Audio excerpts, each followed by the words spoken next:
before I let you go. Sure.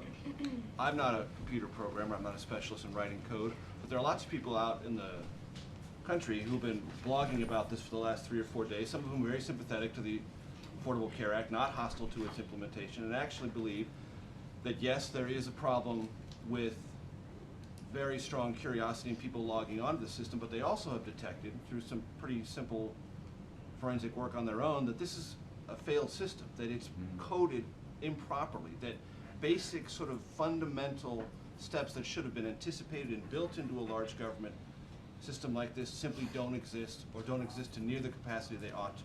Is it too early to talk about this particular rollout as being systematically flawed in its construction?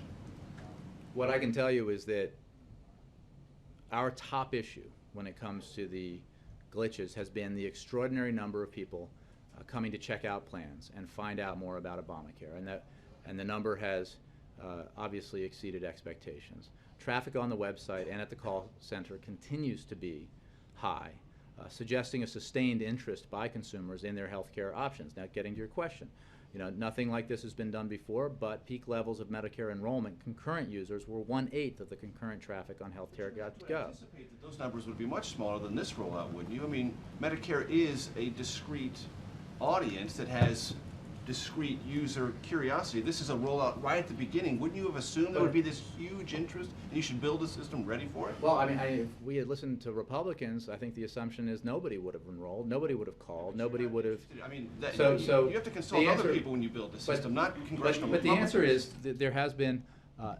unexpectedly high levels of interest, and we are taking action every day. That is the principal reason that there's a problem. Now, when traffic hit healthcare.gov at this level, a particular component of the system within the account registration function was not able to handle that level of volume, creating issues that consumers experienced when going through the registration process. CMS has put up a gate at the front end of the system that places visitors into a waiting room and lets them in at a particular pace so that the surge in volume does not cause the problems that it caused in the past. CMS has simultaneously been working intensively around the clock to address the drivers of this issue. And thus far, we've reduced waiting room times by 1/3 and are increasingly moving more users through the system. But we're not satisfied with the performance. We can do better, and to make further improvements, we are doing several things at once, including adding server capacity and making software changes to make the system more efficient to handle higher volume.